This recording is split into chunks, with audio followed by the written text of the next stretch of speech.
Bom dia, boa tarde, boa noite, estudante. Vamos fazer juntas as questões sobre saponificação do plano de estudo tutorado. É a quarta semana do terceiro volume. Bora lá. Primeira questão, ela pede para explicar, demonstrando através da estrutura química do sabão, como ele interage com a gordura e como ele interage com a água. Essa, então, é a estrutura do sabão, do detergente e de, acho que um detergente também, porém não biodegradável. Deem preferência sempre para sabões e biodegradáveis. Isso é interessante falar. Por que dar preferência para o sabão? Porque os detergentes eles são formados com enxofre.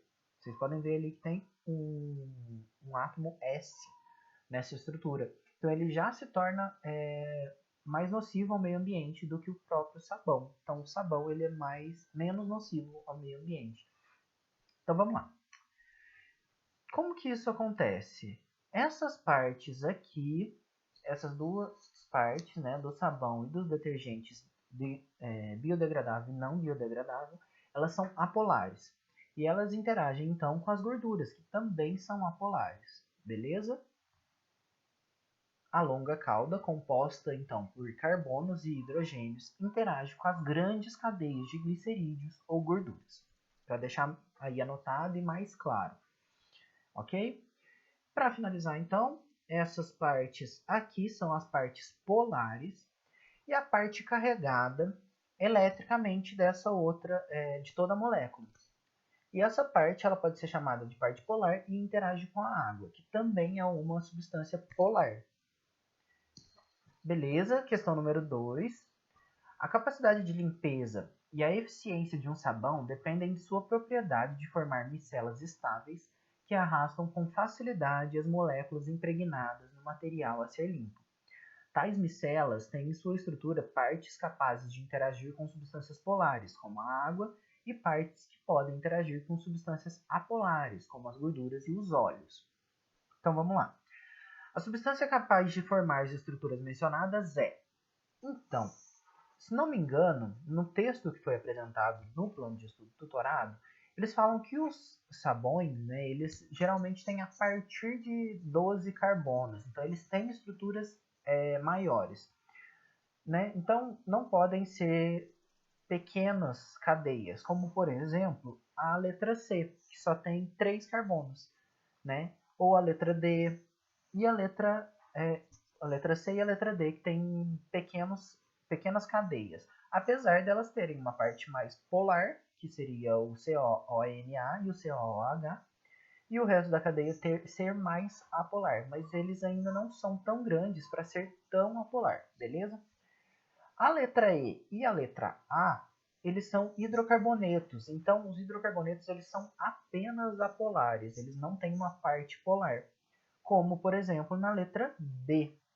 Na letra B a gente tem 17 carbonos, 18, né, se contar o que já faz parte ali da função orgânica. Então temos 18 carbonos e 33 hidrogênios, além da parte polar ali de 2 oxigênios e um átomo de sódio. Então a letra B é a resposta correta para a questão número 2. Questão número 3 da Unifap fala assim: o sabão é um sal obtido através da reação de um ácido graxo com uma base, normalmente hidróxido de sódio ou hidróxido de potássio. A estrutura química abaixo representa um sabão. Para explicar as propriedades de limpeza do sabão, sua estrutura é dividida em duas partes, parte 1 e parte 2, né, como a gente pode ver na figura. E aí ele vai pedir para como são denominadas as partes 1 e a parte 2. A parte 1 é a parte hidrofóbica e a parte 2 é a parte hidrofílica.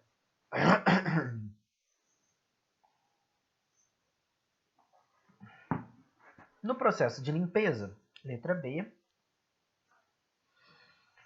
No processo de limpeza, uma destas partes interage com a sujeira e a outra com a água. Explique como isso acontece. A parte hidrofóbica é a parte que vai interagir com a sujeira, justamente por ambas serem apolares. Elas vão interagir por força de Van der Waals. É a interação intermolecular que vai acontecer, tá? Isso talvez já tenha sido apresentado em outros momentos, mas a gente não vai adentrar muito nisso. E a parte hidrofílica interage com a água por ambas serem polares. E o que vai acontecer então é uma força de polo, o tipo de interação, beleza? Letra C. Faça uma associação entre as estruturas químicas dos sabões com a eliminação do vírus da Covid-19. Por que os sabões são considerados excelentes aliados no combate a esse vírus? Justamente por poder interagir com a gordura e com a água. Isso foi uma aula que eu dei presencialmente, né? A Covid-19, o vírus da Covid-19 e diversos outros vírus que a gente já conhece, como o vírus da gripe e outros até micro-organismos como bactérias e tal, eles têm uma cápsula. Essa parte externa, eles são unicelulares, né? Então eles só têm uma célula. E essa célula desse vírus, desse micro-organismo, eles são compostos, eles têm uma cápsula, né? A parte externa deles é formada por gorduras. Então, por isso o sabão consegue quebrar tão bem, consegue eliminar tão bem o vírus da Covid-19 e de outras doenças também, como da gripe, por exemplo. Porque a parte hidrofóbica ela vai interagir com essa parede celular e a parte hidrofílica interagir com a água. Então, quando você lava a mão com sabão, você está se livrando dos micro-organismos que têm ali gorduras na sua parede celular. Quando você quebra essa parede celular composta por gordura, o RNA do vírus, ele fica exposto, e quando o RNA fica exposto, ele não dura, assim, pouquíssimo tempo no ambiente. Então, isso acaba auxiliando, né? Por isso o sabão é um excelente aliado no combate a esse vírus e também a outros micro-organismos. Então é sempre importante, depois que você chegar em casa, lavar as mãos, não importa de onde você vem, não importa se a gente está ou não numa pandemia, é importante você lavar as mãos quando chegar em casa, eliminar esses micro-organismos que acabam vindo com você. Questão número 4, da UFRGS, do Rio Grande do Sul. Industrialmente, a hidrólise alcalina de um triéster de ácidos graxos e glicerol é utilizada para a obtenção de sais de ácidos graxos, os sabões. A produção de sabão caseiro é bastante comum em localidades do interior. Para tanto, os reagentes utilizados na indústria podem ser substituídos por reagentes caseiros, tais como... se você mora no interior, assim como eu, cresceu no interior, você conhece alguém que faz sabão, com certeza. A produção de sabão, ela, de forma caseira, ela é muito interessante e também auxilia no descarte de óleo, porque isso é uma forma de reciclagem do óleo, né? Do óleo de cozinha, do óleo de cozinha principalmente. E aí a gente pode fazer, de que forma a gente pode fazer isso? Com suco de limão e restos de comida? Não, os restos de comida não são gorduras, não são apenas gorduras, né? E o suco de limão não é uma substância alcalina, ele é uma substância ácida. Banha de porco e cinzas de carvão vegetal. Então vamos marcar essa daqui, ó.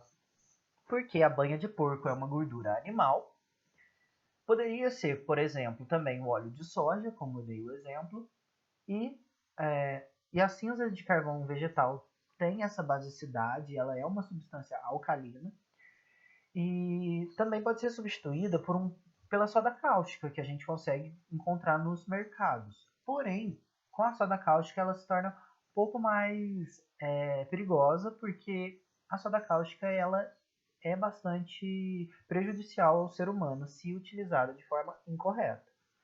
Então tem que ter bastante cuidado se for utilizar soda cáustica, né?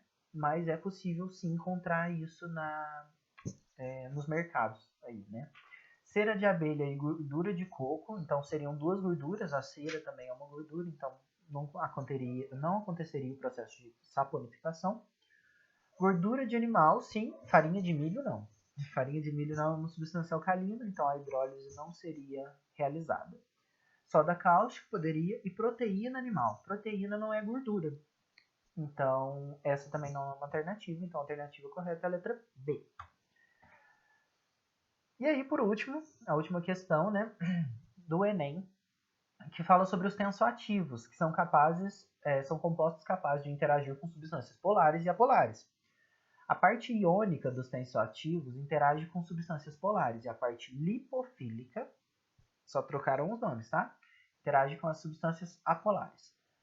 A estrutura orgânica de um tensoativo pode ser representada dessa forma. Então ele apresenta ali a estrutura, né, primeiro, e depois ele apresenta uma representação esquemática, né, onde a bolinha preta ali seria a parte polar, ou como ele chama, parte iônica, e o restante dessa cadeia, essa cauda que ele traz ali, seria então uma grande parte apolar. Por que ele apresenta isso? Porque ele pergunta como seria se a gente adicionasse os tensoativos num becker com água, por exemplo. Como seria o arranjo representado esquematicamente? Então, essa é uma questão um pouco complexa de ser compreendida, mas a resposta é a letra C. Por que a letra C? Bom, os tensoativos eles têm essa grande cauda apolar, perdão, que são muito maiores do que a pequena parte iônica, né?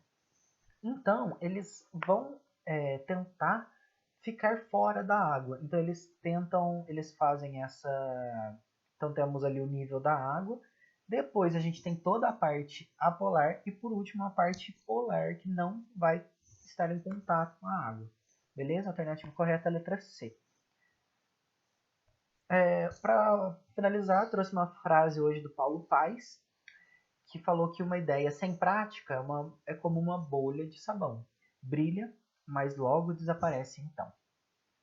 É sempre importante, a prática faz totalmente parte do conhecimento, tanto científico quanto de qualquer outro tipo de conhecimento. É muito importante a gente colocar em prática tudo aquilo que a gente aprende. Bom, se você gostou, deixe seu like, deixe nos comentários a sua dúvida, quem sabe eu não posso te ajudar. Compartilhe com seus amigos, principalmente aqueles que também estão estudando pelo PET. Até a próxima aula e tchau!